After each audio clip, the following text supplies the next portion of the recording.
Hello friends, स्वागत है आपके अपने class 10th only YouTube channel पर।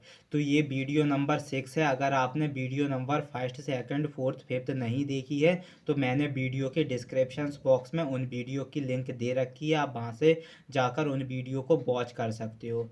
तो ये वीडियोस जितनी भी मैं ये इसमें पीवीटी क्वेश्चंस करा रहा हूँ, ये आपके लिए 100% इम्पोर्टेंस है, क्योंकि ये मैं एनसीईआरटी बुक से छांट कर लाया हूँ। इसलिए अगर आपको ऐसा लगता है, अगर आप कहा जाए बोर्ड पेपर में बैठते हैं तो आपको ऐसा अनुभव होता है कि जो आउट ऑफ सिलेबस कुछ क्वेश्चंस दे दिए जाते हैं, तो आपको ऐसा नहीं लगना चाहिए कि वो आउट ऑफ सिलेबस होते हैं, बल्कि वो एनसीईआरटी से ही छटे हुए क्वेश्चंस होते हैं। या तो आपने उसे पढ़ा नहीं है या आपने उसे पढ़ा है तो इग्नोर किया है। ऐसी कंडीशंस आपको देखने को मिलती है, जिसके कारण आपको ऐसा लगता है कि मेरे जो पेपर है वो क्या है, आउट ऑफ सिलेबस है। तो चलो आज की वीडियो नंबर 6 स्टार्ट करते हैं। जहां पर हमने वीडियो नंबर 5 का एंड किया है, वहां से हम वीडियो नंबर 6 की स्टार्टिंग करते हैं। तो सबसे पहले कहा गया है, इंसुलिन की बात हुई थी कि इंसुलिन क्या थी। इंसुलिन में अगर जो शर्करा इंसुलिन जो होता है वो शर्करा की मात्रा को क्या करता है, नियंत्रित करके रखता है। अगर वो शर्करा की मात्रा को नियंत्रित ना करके रखे तो कौन सी बीमारी होती है, डायबिटीज नामक रोग होता है। तो जो मधुमेह, जिसे हम मधुमेह कहते हैं, डायबिटीज नामक रोग हो जाता है। इस रोग में रक्त में क्या होती है, ग्लूकोज की मात्रा बढ़ने लगती है, और इस रोग में क्या होती है, जो ब्लड होता है, जो खून होता है, उसमें ग्लूकोज की मात्रा बढ़ने लगती है। इसके जो अधिक श्रवण से क्या होती है, हाइपोग्लाइसीमिया। इसकी जो अधिक श्रवण में हाइपोग्लाइसीमिया, किसे, हाइपोग्लाइसमिया नामक रोग हो जाता है। कौन सा होता है, हाइपोग्लाइसीमिया नामक रोग होता है इसके अधिक श्रवण से। ठीक है। तो मधुमेह जो होती है, डायबिटीज नामक एक रोग होता है, किसके, इंसुलिन की। अगर जो इंसुलिन क्या करता है, शर्करा की मात्रा को नियंत्रित करता है। अगर वो शर्करा की मात्रा को नियंत्रण ना करके रखे तो कौन सी बीमारी होती है, मधुमेह, जिसे हम डायबिटीज नामक रोग कहते हैं। और इस रोग में कहा जाता है जो रक्त में ग्लूकोज की मात्रा बढ़ जाती है, और इसके अधिक श्रवण से कौन सी बीमारी उत्पन्न हो जाती है, कौन सा रोग होता है, हाइपोग्लाइसमिया रोग उत्पन्न हो जाता है। और इस रोग से जो जनन क्षमता तथा दृष्टि ज्ञान कम हो जाता है, और इस रोग के कारण जो जनन क्षमता होती है, जनन क्षमता कम हो जाती है, और दृष्टि ज्ञान जो होता है वो भी, दोनों ही चीज़ें कम हो जाती हैं। जनन क्षमता और दृष्टि ज्ञान दोनों ही कंडीशंस आप में उत्पन्न हो जाती हैं। अब बात करते हैं जो ग्लाइकोलिसिस की बारे में, कि जो ग्लाइकोलिसिस क्या होता है। ग्लाइकोलिसिस की बात करेंगे तो ग्लाइकोलिसिस को अवायवीय श्वसन भी कहा जाता है। ग्लाइकोलिसिस को अवायवीय श्वसन भी कहा जाता है। इस प्रक्रिया में एटीपी के 8 अणु होते हैं, और इस प्रक्रिया में क्या होते हैं, एटीपी के कितने, 8 अणु होते हैं। कितने होते हैं, 8 अणु होते हैं। और ईडीपी का मैंने फुल फॉर्म भी बताया, शायद वीडियो नंबर सेकंड में बताया, जीव विज्ञान की वीडियो नंबर सेकंड में इसका फुल फॉर्म बताया, और इसकी जो क्रिया के बारे में भी मैंने बताया है। तो आप वीडियो नंबर थर्ड में जाकर इसकी एडीपी की जो 8 अणु की प्राप्त होते हैं, इसकी प्रक्रिया आप देख कर आओ। तो जो कहा जाता है ग्लाइकोलिसिस की जो अवायवीय श्वसन भी कहा जाता है, जो ग्लाइकोलिसिस को अवायवीय श्वसन भी कहा जाता है। और इस प्रक्रिया में एटीपी की 8 अणु प्राप्त होते हैं, और जो लैक्टिस अम्ल होता है, लैक्टिस एसिड के बनने के फलस्वरूप ही दूध फट जाता है। अगर दूध में लैक्टिस एसिड बनता है तो दूध क्या होता है, फट जाता है। तो दूध में लैक्टिस एसिड बनने के फलस्वरूप ही दूध क्या हो जाता है, फट जाता है। ये इम्पोर्टेंस है, इसे आप याद करके जरूर रखना है। ठीक है। और जो क्रेब्स चक्र होता है, क्रेब्स चक्र को साइट्रिक एसिड चक्र, जो क्रेब्स चक्र होता है, क्रेब्स चक्र को क्या कहा जाता है, जो आपका क्रेब्स चक्र की बात करें तो क्रेब्स चक्र को, जो क्रेब्स चक्र होता है, क्रेब्स चक्र को साइट्रिक एसिड चक्र या ट्राइकार्बोक्सिलिक चक्र भी कहते हैं। जो आपका क्रेब्स चक्र होता है, क्रेब्स चक्र को साइट्रिक एसिड चक्र और ट्राइकार्बोक्सिलिक चक्र भी कहते हैं। जो आपका क्रेब्स चक्र होता है, क्रेब्स चक्र को साइट्रिक एसिड चक्र और ट्राइकार्बोक्सिलिक चक्र भी कहते हैं। और जो ग्लूकोज के एक अणु के पूर्ण ऑक्सीकरण से कितने 38 कितने 31 अणु एटीपी के प्राप्त होते हैं। जो ग्लूकोज के एक अणु के पूर्ण ऑक्सीकरण से कहा जाता है, अगर ग्लूकोज के एक अणु का पूरी तरह से ऑक्सीकरण कर ले तो एटीपी के 38 अणु आपको प्राप्त होते हैं। कितने 31 अणु प्राप्त होते हैं। और जो आपका ब्रैक की कार्यात्मक इकाई क्या होती है, नेफ्रॉन होती है। जो किडनी होती है, किडनी की ब्रैक कहा जाता है। तो किडनी की जो ब्रैक की कहा जाए, ब्रैक की जो कार्यात्मक इकाई होती है वो क्या होती है, नेफ्रॉन होती है। और नेफ्रॉन क्लास 10th वालों के लिए मैं कह रहा हूँ कि नेफ्रॉन बहुत ही इम्पॉर्टेंट टॉपिक है। इसका डायग्राम भी आपको बना के बताऊंगा और इसके फंक्शंस के बारे में भी आपको बताऊंगा, ठीक है। तो जो ब्रैक होता है, ब्रैक एक कार्यात्मक इकाई, ब्रैक की जो कार्यात्मक इकाई जो होती है वो नेफ्रॉन होती है। और जो आपका यूरोक्रोम की बात करें तो यूरोक्रोम एक हीमोग्लोबिन के विखंडन से बनता है। जो यूरोक्रोम होता है, यूरोक्रोम जो होता है, यूरोक्रोम हीमोग्लोबिन के किसके विखंडन के कारण बनता है। जो यूरोक्रोम की बात करें तो यूरोक्रोम हीमोग्लोबिन के विखंडन से बनता है। और जो मूत्र स्राव की मात्रा बढ़ जाने को क्या कहा जाता है, जो मूत्र स्राव की मात्रा बढ़ जाने को क्या कहते हैं, डायरेसिस, क्या कहते हैं, डायरेसिस कहते हैं। जो डायरेसिस क्या कारण करता है, अगर किसी में डायरेसिस की कहा जाए, डायरेसिस होता है तो उसमें जो मूत्र स्राव की मात्रा बढ़ जाती है। तो उसमें क्या, जो डायरेसिस होता है, डायरेसिस में क्या होता है, डायरेसिस में मूत्र स्राव की मात्रा क्या होती है, बढ़ जाती है। और जो ब्रैक होते हैं, ब्रैक स्तनधारियों के मुख्य उत्सर्जी अंग होते हैं। जो ब्रैक जो होते हैं वो एक्सक्रीटरी सिस्टम्स होते हैं। ब्रैक स्तनधारियों में मुख्य उत्सर्जी अंग हैं, जो उपापाच्य के फलस्वरूप उत्पन्न विभिन्न अपशिष्ट पदार्थों को मूत्र के रूप में क्या करते हैं, शरीर से निष्कासित करते हैं। तो ब्रैक की शायद मैंने इसमें इस चैनल पर इसका एक डायग्राम बनाया है। उसमें क्या बताया है मैंने, ब्रैक एक्सक्रीटरी सिस्टम जो उत्सर्जन तंत्र है उसमें बताया है कि जो आपका ब्रैक होता है वो क्या काम करता है।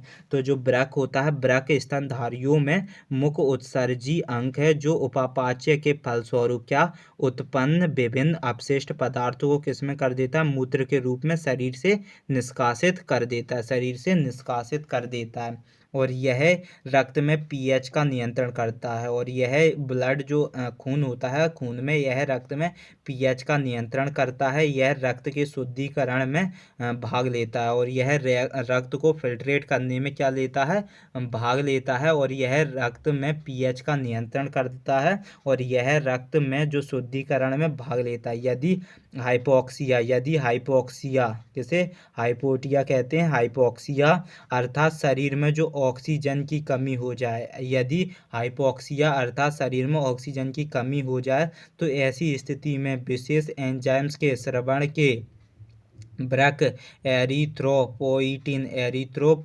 नामक हार्मोन द्वारा लाल रुधिरकणें जो कौन सी होती हैं, लाल रुधिरकणों के तेजी से बनने में सहायता होता है। कहा जाता है जो कैसी लाल कहा जाए, आरबीसी के तेजी से बनने में सहायक होती हैं। कौन, जो यह रक्त में क्या करती हैं, पीएच पर नियंत्रण करती हैं। और यह रक्त को, किसकी बात हो रही है, ब्रैक की बात हो रही है, यह रक्त में पीएच का नियंत्रण करती हैं। यह रक्त के शुद्धिकरण में भी भाग लेती हैं। यदि हाइपोक्सिया अर्थात शरीर में ऑक्सीजन की कमी हो जाए, जो हाइपोक्सिया का मतलब होता है शरीर में ऑक्सीजन की कमी, ऐसी स्थिति में विशेष एंजाइम्स के जो स्रवण से जो ब्रैक होते हैं उनमें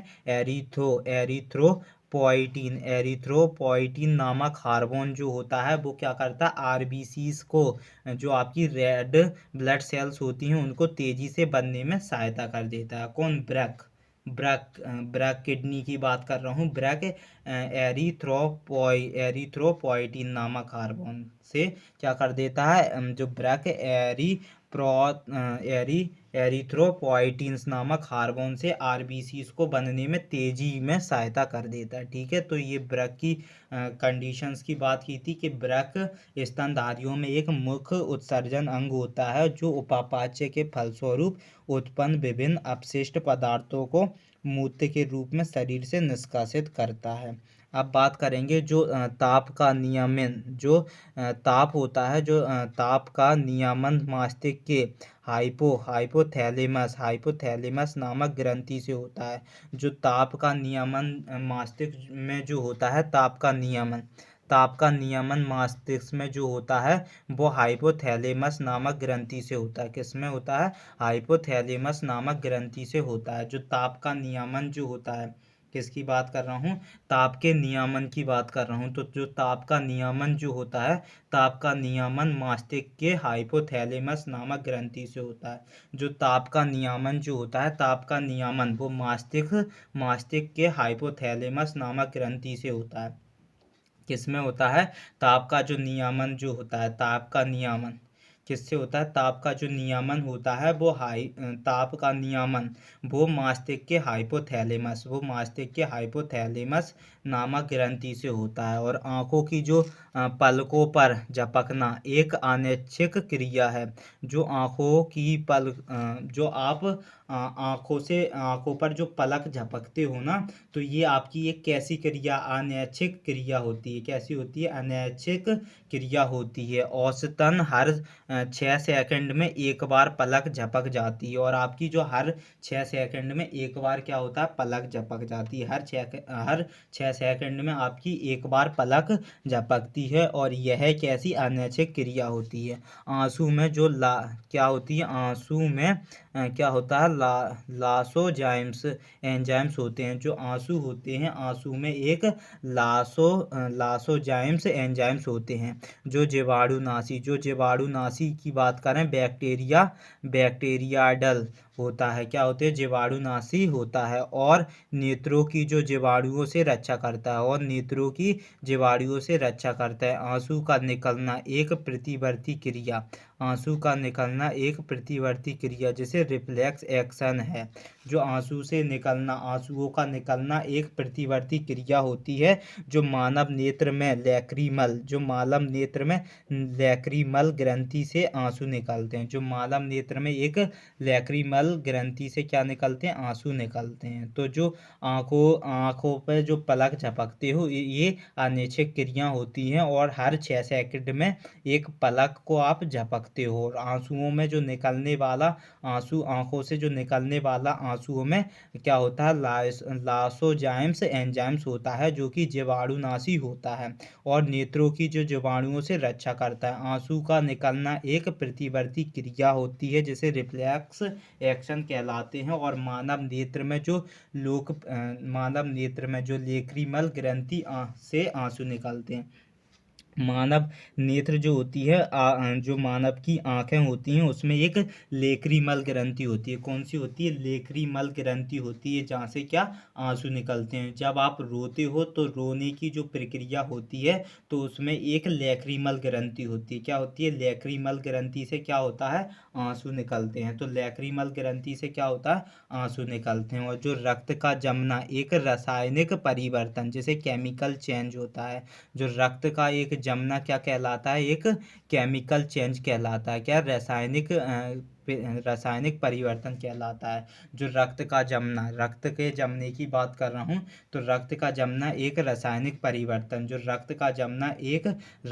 परिवर्तन जो केमिकल चेंज होता है। क्या होता है? केमिकल चेंज है। रक्त का जमना एक रासायनिक परिवर्तन केमिकल चेंज है, जो हवा की उपस्थिति में होता है। जो कि हवा की उपस्थिति में होता है। किसकी? हवा की उपस्थिति में क्या होता है? रक्त का जमना होता है। और ये एक रासायनिक परिवर्तन केमिकल चेंज कहलाता है। और जो वयस्क मनुष्य के यकृत लिवर का भाग लगभग कितने? 1.5 किलोग्राम होता है। कितना होता है? 1.5 किलोग्राम होता है, जो आपका लगभग कहा जाए जो वयस्क मनुष्य का जो लिवर होता है, इसका भार भार जो होता है, लिवर का भार कितना होता है, 1.5 किलोग्राम होता है। कितना होता है? 1.5 किलोग्राम होता है। कितना? 1.5 किलो का होता है, 1.5 किलोग्राम होता है। और जो अग्न्यास की बात करें, पैनक्रियास की बात करें, तो पैनक्रियास में प्रतिदिन जो पैनक्रियास होती है, तो पैनक्रियास में प्रतिदिन आपके 1200 से 1500 मिली अग्न्यास रस, पैनक्रियास जूस स्रावित होता है। जो पैनक्रियास जो होती है, पैनक्रियास जिसे अग्न्यास कहते हैं, तो पैनक्रियास में प्रतिदिन हर रोज 1200 से 1500 मिली अग्न्यास रस, जैसे पैनक्रियाटिक जूस स्रावित करता है, पैनक्रियाटिक जूस स्रावित करता है। और जो पैनक्रियास अग्न्यास होता है, ये हार्मोन्स को भी रिलीज करता है। और जो प्रत्येक वृक्क की बात करें, जो प्रत्येक किडनी की बात करें, तो प्रत्येक किडनी में लगभग 1 मिलियन नेफ्रॉन होते हैं। जो प्रत्येक किडनी जो होती है, प्रत्येक किडनी में 1 मिलियन क्या होते हैं? नेफ्रॉन होते हैं। और दोनों वृक्क लगभग 1.3 लीटर रक्त को प्रति मिनट फिल्टर करते हैं। ये दोनों वृक्क जो होते हैं, वो 1.3 लीटर रक्त को प्रति मिनट पर क्या करते हैं? फिल्टर करते हैं। और तथा 1850 लीटर रक्त प्रतिदिन वृक्कों में होकर बहता है। कितने? 1850 लीटर। कितने की बात कर रहा हूँ? 1850 लीटर की बात कर रहा हूँ। तो 1 मिनट में 1.3 लीटर रक्त को प्रति मिनट फिल्टर करता है। कौन? किडनी की बात कर रहा हूँ। और किडनी 1850 लीटर रक्त प्रतिदिन वृक्कों में होकर बहता है। वृक्कों में 1850 लीटर रक्त प्रतिदिन वृक्कों में होकर बहता है। ये नहीं कह रहा हूँ कि 1850 लीटर खून अपने शरीर में है, ये नहीं कह रहा मैं। ये कह रहा हूँ कि 1850 लीटर जहाँ से वो निकलता है, होकर निकलता है, वो कितने हो जाता है? 1850 लीटर हर प्रतिदिन में। तो जो किडनियाँ होती हैं, जो वृक्क होते हैं, इनमें लगभग 1 मिलियन नेफ्रॉन होते हैं इनमें। और दोनों वृक्क लगभग 1.3 लीटर रक्त को प्रति मिनट फिल्टर करते हैं। और इसमें 1850 लीटर रक्त प्रतिदिन वृक्कों में होकर बहता है। और जो मस्तिष्क का जो भार की बात करें, जो मानव में जो मस्तिष्क होता है, तो मस्तिष्क का जो भार पूरे शरीर के भाग का 3% होता है। जो मस्तिष्क का भार जो होता है, मस्तिष्क का भार पूरे शरीर के भाग का 3% होता है। और जो ऑक्सीजन हम श्वास द्वारा ग्रहण करते हैं, सांस के द्वारा जो ऑक्सीजन श्वास द्वारा ग्रहण करते हैं, उसकी लगभग 20% ऑक्सीजन मस्तिष्क उपयोग करता है। उसकी लगभग 20% ऑक्सीजन मस्तिष्क उपयोग करता है। और जो खाना जो हम खाते हैं, इसका नेक्स्ट टॉपिक है। तो कहा जाता है जो मस्तिष्क होता है, मस्तिष्क का जो भार होता है, वो पूरे शरीर के भार का लगभग 3% होता है। जो मस्तिष्क का भाग होता है, वो पूरे शरीर के लगभग 3% होता है। और जो ऑक्सीजन हम सांस लेने के समय ग्रहण करते हैं, उसकी लगभग 20% ऑक्सीजन मस्तिष्क उपयोग करता है। उसकी लगभग 20% ऑक्सीजन कौन? मस्तिष्क उपयोग करता है। हम खाना खाने की बात करें कि जो हम खाना खाते हैं, उसकी भी लगभग 20 कैलोरी ऊर्जा केवल मस्तिष्क उपयोग करता है। और जो हम खाना खाते हैं, उसकी भी 20 कैलोरी ऊर्जा कौन? मस्तिष्क उपयोग करता है। और कहा जाता है जो अपन सांस लेते हैं, उसका लगभग 20% ऑक्सीजन मस्तिष्क उपयोग करता है। और जो हम खाना खाते हैं, उसका 20 कैलोरी ऊर्जा केवल मस्तिष्क उपयोग करता है। और जो हमारे शरीर में कहा जाता है, हमारे शरीर में एक बहुत ही जटिल क्षेत्र है। हमारे शरीर में एक बहुत ही जटिल क्षेत्र है जिसे हम निद्रा केंद्र कहते हैं। और जिसे हम क्या कहते हैं? जिसे हम निद्रा केंद्र कहते हैं। रक्त में घुला हुआ जो कैल्शियम इस निद्रा केंद्र को नियंत्रित करता है। और जो रक्त होता है, जो ब्लड होता है, इसमें घुला हुआ जो कैल्शियम होता है, वो इस निद्रा केंद्र को नियंत्रित करता है। जब कैल्शियम की एक निश्चित मात्रा, कहा जाता है जब कैल्शियम की एक निश्चित मात्रा रक्त द्वारा निद्रा केंद्र तक पहुंचा दी जाती है, तो हमें नींद आती है। तो अब ये नींद आने का कॉन्सेप्ट और समझते हैं। जो नींद अपुन कैसे आती है, ठीक है। ये बहुत इंपॉर्टेंट कॉन्सेप्ट है। आपको ये ऐसा लग रहा होगा कि मैं ऊपर से पढ़ा रहा हूँ, भाई ये अपन बहुत गहराई में पढ़ रहे हैं, क्योंकि एनसीईआरटी से छटे हुए क्वेश्चन से ये बहुत गहराई से पढ़ रहे हैं। आपको ऐसा नहीं लगना चाहिए कि ये बहुत कठिन है, हार्ड है, ऐसा कुछ नहीं है। ये बहुत ही कहा जाए लोअर है। फिर अपन धीरे धीरे करके एडवांस तक पहुंचेंगे, ठीक है। तो कहा जाता है जो नींद आने की जो क्रिया होती है वो किस प्रकार हमें नींद आती है। तो हमारा जो मस्तिष्क होता है, ये जो हमारा मस्तिष्क होता है एक बहुत ही जटिल क्षेत्र है। जो हमारा मस्तिष्क है ये बहुत ही जटिल क्षेत्र है, और जिसे हम क्या कहते हैं, निद्रा केंद्र भी कहते हैं, और मस्तिष्क को हम निद्रा केंद्र भी कहते हैं। और जो रक्त में घुला हुआ जो कैल्शियम होता है, रक्त में घुला हुआ कैल्शियम इस निद्रा केंद्र को नियंत्रित करता है। और जो रक्त में घुला हुआ जो कैल्शियम होता है वो निद्रा केंद्र को क्या करता है, नियंत्रित करता है। जब हम कैल्शियम की एक निश्चित मात्रा रक्त द्वारा निद्रा जब हम कहा जाए जब हम कैल्शियम की एक निश्चित मात्रा रक्त द्वारा निद्रा केंद्र तक पहुंचा दी जाती है, रक्त द्वारा निद्रा केंद्र तक पहुंचा दी जाती है, तो हमें नींद आ जाती है। नींद कब आती है, जब कैल्शियम की एक निश्चित मात्रा जो होती है वो रक्त द्वारा कहाँ पर, निद्रा केंद्र तक पहुंचा जाती है। निद्रा केंद्र क्या है, मस्तिष्क को ही निद्रा केंद्र कहा जाता है, ठीक है। और ये जो कैल्शियम एक निश्चित मात्रा में रक्त द्वारा निद्रा केंद्र तक पहुंचा दी जाती है, तो हमें नींद आ जाती है। तो नींद आने की कंडीशंस आप समझ रहे होंगे। नींद आने की कंडीशंस क्या होती है, जो आपका माइंड होता है, मस्तिष्क होती है, ये एक जटिल क्षेत्र है, और जिसमें हम क्या करते हैं, इसे निद्रा केंद्र भी कहते हैं। और रक्त में जो घुला हुआ कैल्शियम होता है जो निद्रा केंद्र को नियंत्रित करता है, रक्त में घुला हुआ जो कैल्शियम होता है वो निद्रा केंद्र को क्या करता है, नियंत्रित करता है। जब कैल्शियम की एक निश्चित मात्रा रक्त द्वारा निद्रा केंद्र तक पहुंचा दी जाती है, तो हमें क्या आ जाती है, नींद आ जाती है। तो हमें इस कंडीशंस में नींद आ जाती है। तो नींद आने की जो कंडीशंस थी वो आपको मैंने बड़े ही अच्छे से बता दिए कि नींद आने की कंडीशंस क्या होती है। अब बात करते हैं मानव में रुधिर कहा जाए, मानव में ब्लड की बात करेंगे कि मानव की जो रुधिर की उत्पत्ति भ्रूण की किसके मुसेडन से होती है, भ्रूण की मुसेडन से होती है। जो मानव में रुधिर होता है, मानव में जो ब्लड की उत्पत्ति भ्रूण की मुसेडन से होती है। अतः यह तरल संयोजी उत्तक है।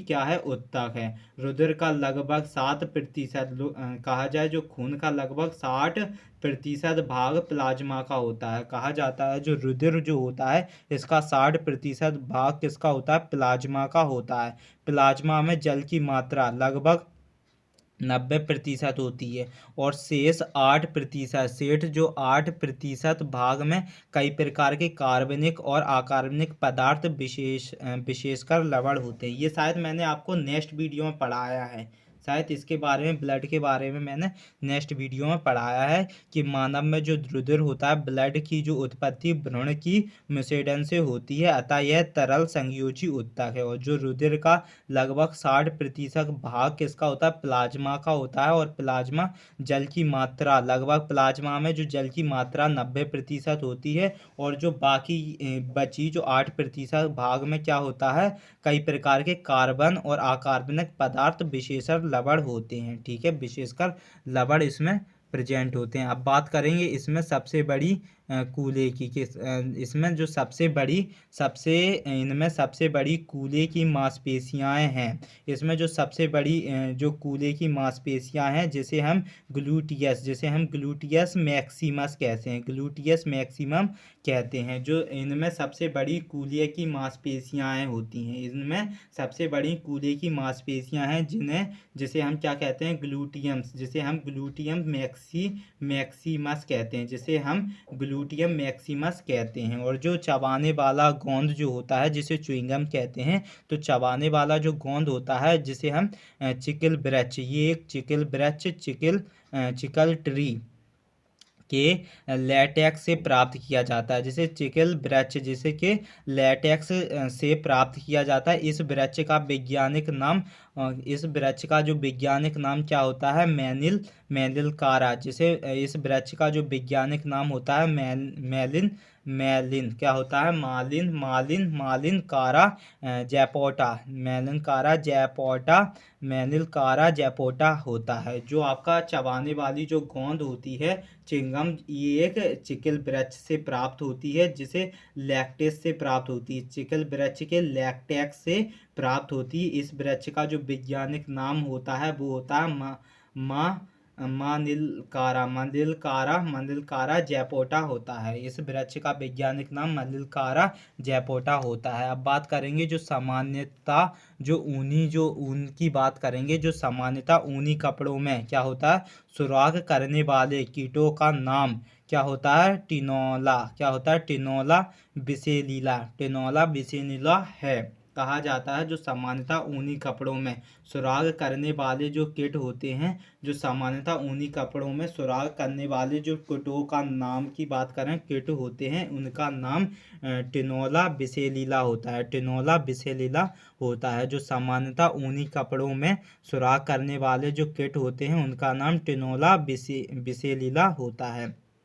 और जो आपका कैसोबरी जो होता है, कैसोबरी संसार की सबसे बड़ी खतरनाक चिड़िया है। जो कैसोबरी जो होती है वो संसार की सबसे खतरनाक चिड़िया होती है। जो कैसोबरी जी होती है, कैसोबरी ये संसार की सबसे खतरनाक चिड़िया है। जो कैसोबरी है वो संसार की सबसे खतरनाक चिड़िया है। इसके पैरों में अंगूठों में अंग की कहा जाता है। इसके जो पैरों में अंगूठों में जो अंदर की ओर क्या होते हैं? छुरे जैसा एक पंजा होता है। कहा जाता है इसमें जो इसके जो पैरों में अंगूठों में अंदर की ओर छुरे जैसा एक नुकीला जैसा क्या होता है? पंजा होता है। क्या होता है? इस पंजे से यह किसी भी जीव की हत्या कर सकती है। कौन? कैसोबरी। किसकी बात कर रहा हूँ? कैसोबरी की बात कर रहा हूँ।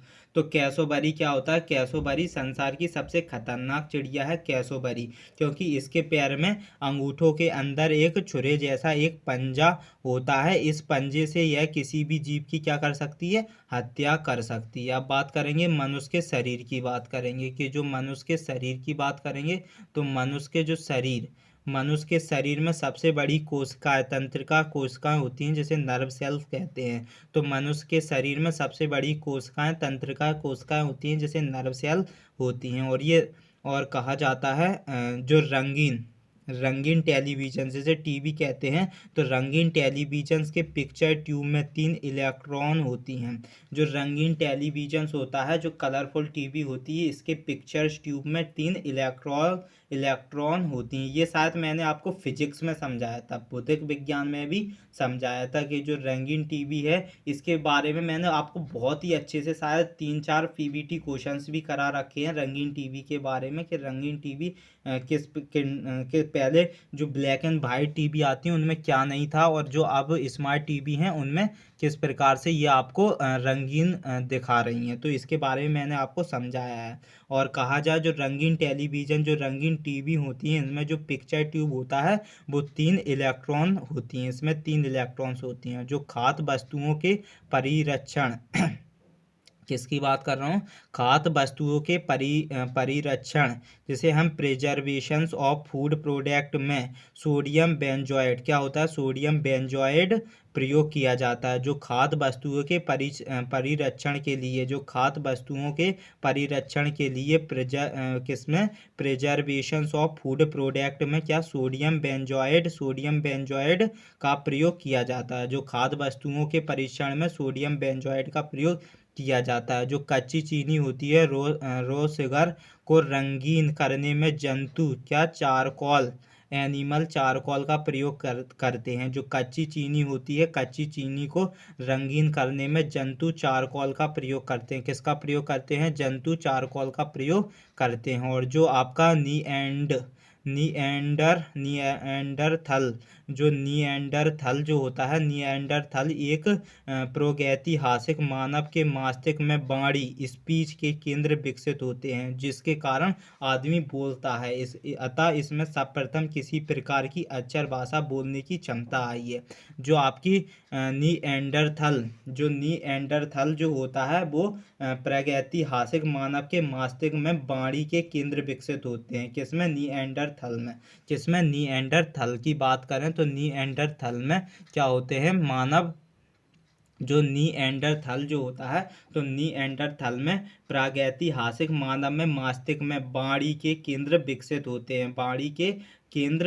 होते हैं। अतः इसमें सर्वप्रथम किसी प्रकार की अक्षर भाषा बोलने की क्षमता आई है। और जो पोलिया जो रोग होता है, पोलिया रोग का टीका बंदर के गुर्दे किडनी से पोलिया के वायरस लेकर और उन्हें आक्रिय करके बनाया जाता है। जो पोलिया रोग का टीका होता है, पोलिया रोग का टीका बंदर के गुर्दे, बंदर की किडनी से पोलियो के वायरस लेकर बंदर की जो किडनियों से क्या पोलियो के वायरस लेकर उन्हें आक्रिय करके बनाया जाता है। तो याद रखना, पोलिया का जो टीका होता है वो बंदर की किडनी, बंदर के गुर्दे से पोलियो के जो वायरस होते हैं उसको लेकर आक्रिय करके बनाया जाता है। और जो मनुष्य के अतिरिक्त केवल बंदर ऐसा जानवर है, जो बंदर जो होता है वो ऐसा जानवर है, मनुष्य के बाद जो बंदर ही एक ऐसा जानवर है। किसकी बात कर रहा हूँ? बंदर की बात कर रहा हूँ। तो मनुष्य के अतिरिक्त केवल बंदर ऐसा जानवर है जो अलग अलग रंगों की पहचान कर सकता है, अधिकतर स्तनधारी प्राणी जैसे कुत्ते हुए, बिल्ली हुए रंग भेद नहीं कर सकता है। ठीक है, मनुष्य के अतिरिक्त केवल बंदर ही एक ऐसा जानवर होता है जो अलग अलग रंगों की पहचान कर सकता है। अधिकतर स्तनधारी प्राणी जैसे कि कुत्ता बिल्ली रंग भेद नहीं कर सकता, ये बता सकता है कौन कुत्ता कौन बिल्ली है। ठीक है, ये रंगों की पहचान कर सकता है। और जो एडवर्ड जेनर थे, एडवर्ड जेनर ने 1796 में चेचक के टीके की खोज की तथा प्रतिरक्षा इम्यूनिटी का विचार किया। जो इम्यूनिटी जो होती है, मानव इम्यूनिटी, ये मिट्टी से आती है। तो जो एडवर्ड जेनर जो थे, तो एडवर्ड जेनर ने चेचक के टीके की खोज की थी। ये चेचक बहुत बड़ा रोग होता है। आजकल क्या होता है, छोटे बच्चों में चेचक का टीका लगा दिया जाता है, तो चेचक नामक उन्हें कोई भी उनके ऊपर एक कवच बन जाता है। ठीक है, जिससे कि वो क्या करते हैं, अच्छे से अपने कहा जाए रोगों से लड़ाई करते हैं। तो एडवर्ड जेनर जो थे, एडवर्ड जेनर ने 1796 में क्या किया था, चेचक के टीके की खोज की थी और प्रतिरक्षा का विचार किया था। प्रतिरक्षा का क्या किया था, विचार किया था, इम्यूनिटी का विचार किया था। और जो आपके जॉन बैप्टिस्ट ले, जिन्हें डी लेमार्क कहते हैं, जॉन बैप्टिस्ट डी मार्क, जिनने 1809 में जैव विकास का प्रथम मत का प्रतिपादन किया, तथा जो फिलॉसफी